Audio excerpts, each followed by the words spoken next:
meus amores, eu sou a professora Thaís Sendo, essa é a aula de Química para o 9º ano. Na aula de hoje nós vamos trabalhar o módulo 7 ainda. Na aula anterior, sobre o módulo 7, a gente viu que as substâncias podem sofrer transformações, sejam elas físicas ou químicas. Nas transformações químicas não ocorre formação de nova substância. Na transformação química ocorre formação de nova substância. E é nessa transformação química que a gente vai se basear para a aula de hoje, porque elas geram uma reação química. E essa reação química ela é identificada através de uma equação química, tá? Tá repetitivo esse negócio, né? Química, química, química, química. Então, uma reação química ela vai ser descrita em uma equação, beleza? Em uma equação química, nós vamos identificar sempre a presença do reagente e do produto, separados por uma seta. Essa seta, ela que vai indicar que houve uma transformação, tá bom? Tá aqui, ó. Então, tudo que for antes da seta é reagente e tudo que vier depois da seta é o produto. Para você identificar, então, reagente e produto fácil. Olhou a seta, tá antes, reagente, depois, produto. Pode ter 5 reagentes e um produto? Pode. Quando a gente faz um bolo, não tem um monte de ingredientes e não é uma coisa só? Do mesmo jeito que eu posso ter um reagente e vários produtos. Isso acontece.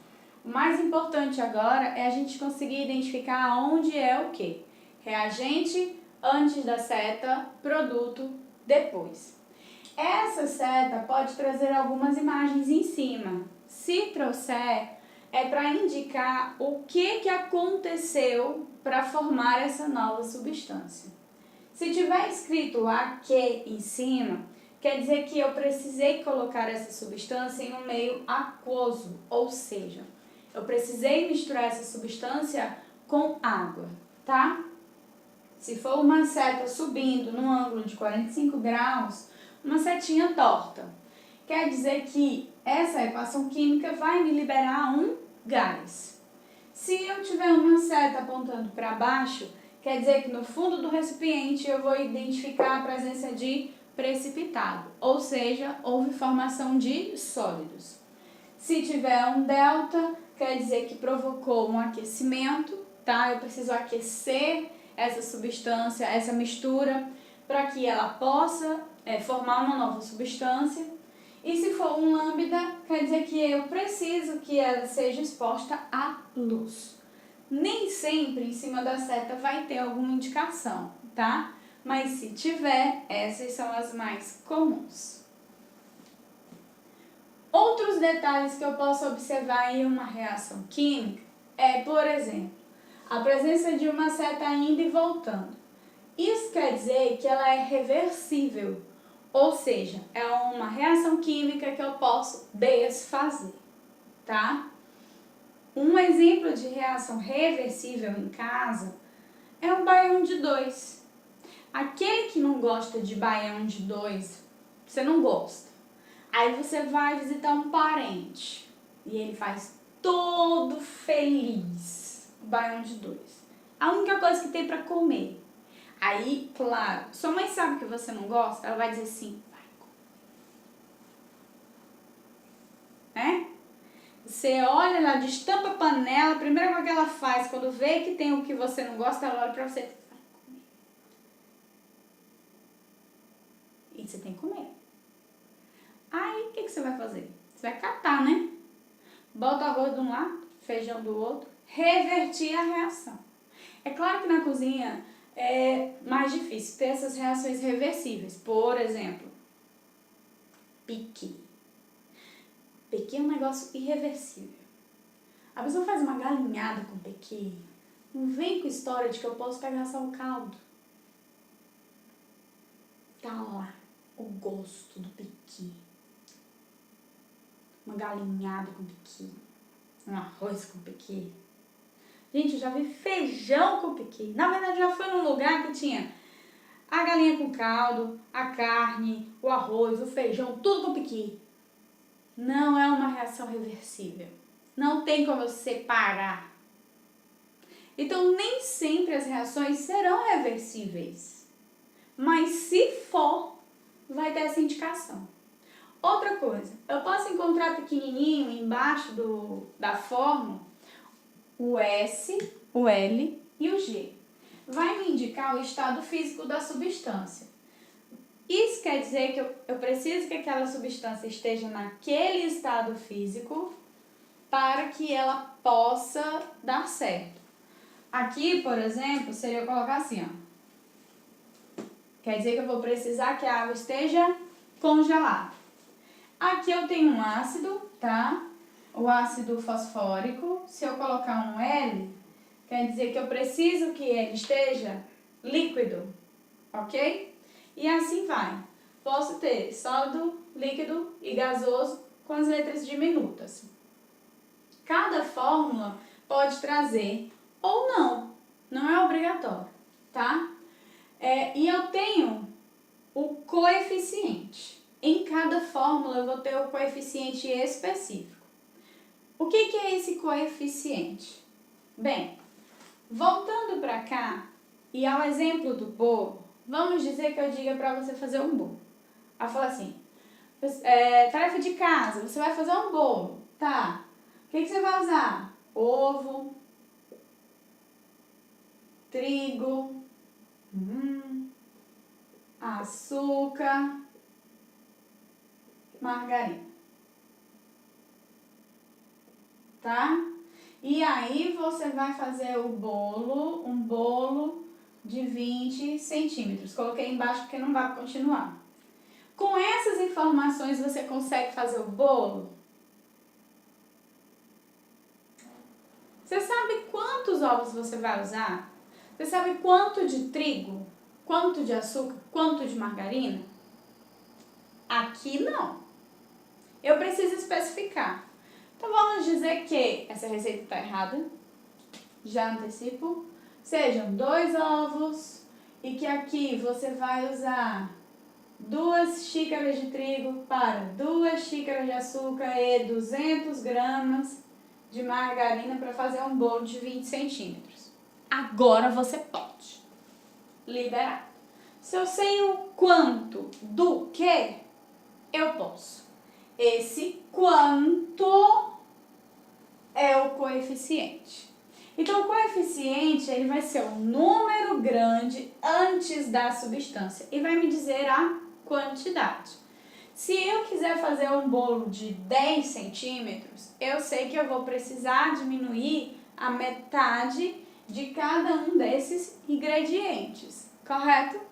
E se eu quiser fazer um bolo de 60 centímetros, eu vou multiplicar por 3. Então, de 20 vezes 3, 60. Aqui, todos os coeficientes precisarão ser multiplicados também, ok? Tá, já descobri o que é o coeficiente, sei que é o número na frente, vai me dizer a quantidade, mas o que eu faço quando eu tenho uma fórmula química? Amor, a fórmula química, ela vai me dizer o que é a substância em si. Eu não posso alterar essa fórmula química. Então, quando eu vou fazer uma reação, eu vou mudar o coeficiente. Mas esses numerozinhos aqui, ó, nunca. Porque senão eu vou mudar a substância em si. E eu não posso fazer isso, tá? Bem, conhecendo fórmulas químicas, o que nós temos? Eu posso, para cada fórmula dessas, identificar 2 informações diferentes. Os elementos químicos que formam ela e o número de átomos. Presta atenção que é diferente, tá? O que é diferente entre eles? Os elementos químicos são essas letras, ok? No caso aqui eu tenho uma fórmula da água. Ela tem hidrogênio, que é representado pelo H, e oxigênio, que é representado pelo O. Ou seja, eu tenho 2 elementos químicos diferentes. Mas eu tenho 3 átomos. Por quê? Porque eu uso 2 hidrogênios com um oxigênio, o que me dá 3 átomos totais. Ok? Ali no H3PO4, que é o ácido fosfórico, eu vou ter o hidrogênio, que é representado pelo H, o fósforo, que é representado pelo P, e o oxigênio, ou seja, 3 elementos químicos diferentes. Quanto ao número de átomos, eu tenho 3 hidrogênios. Quando não tem número nenhum, é 1 fósforo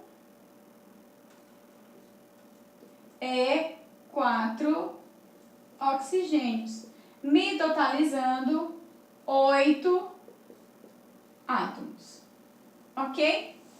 Nessa fórmula, que é a da glicose, eu tenho como elementos carbono, hidrogênio e oxigênio. Quantos átomos? Eu tenho 6 carbonos, mais 12 hidrogênios, mais 6 oxigênios, totalizando 24 átomos. MgOH2. Ahá! Olha a novidade ali, a presença do parênteses. Bem, nesse caso, quando tiver o parênteses, você vai usar o número de fora multiplicado pelo número de dentro para cada um dos elementos químicos. Tá? Eu vou ter de elemento o Mg, que é o magnésio, o oxigênio e o hidrogênio. Eu tenho 3 átomos. E quanto ao número, 3 elementos químicos diferentes. Perdão, a cabeça já está andando mais para frente. 3 elementos químicos diferentes. Quanto ao número de átomos, eu tenho um magnésio mais 2 vezes 1, 2 oxigênios, mais 2 vezes 1, 2 hidrogênios, me dando um total de 5 átomos, ok? Lembrando, não posso alterar esse número pequeno, nunca, tá bom? Porque senão ele vai me dar um elemento químico, uma substância diferente. Quer um exemplo de que eu não posso mudar? Eu tenho, vou usar esse espaço aqui, ó, CO2, gás carbônico e monóxido de carbono. São substâncias completamente diferentes. Quer outro exemplo? O2, O3. O2, gás oxigênio, O3, gás ozônio. Já pensou você ficar respirando gás ozônio? Morre, tá? Queria só te dizer. Ok? Então, finalizando a aula, fazendo um levantamento, nós temos que as equações químicas são representadas com a presença de um reagente e o produto. O reagente é o que está antes da seta, o produto está depois. A seta indica a mudança. Às vezes, em cima da seta, eu encontro símbolos que vão me dizer o que provoca essa mudança. Esses símbolos podem estar presentes ou não. Se eu tiver a presença de uma seta indo e outra voltando, quer dizer que essa reação é reversível, mas nem sempre tem. Eu tenho as fórmulas químicas que representam as substâncias e na frente dessa fórmula química eu tenho um número grande que vai me dizer a quantidade de substâncias utilizada na reação ou a quantidade daquela substância que eu vou utilizar, ok? Falando igual vocês, jogadores de videogames e players aí, Muito bem, meus amores, acabamos de desbloquear as atividades da página 534, 535 e 536. Lembrem, quanto mais a gente pratica, mais a gente aprende, mais fácil o conteúdo fica. Vejo vocês na próxima aula, meus amores. Beijo enorme no coração.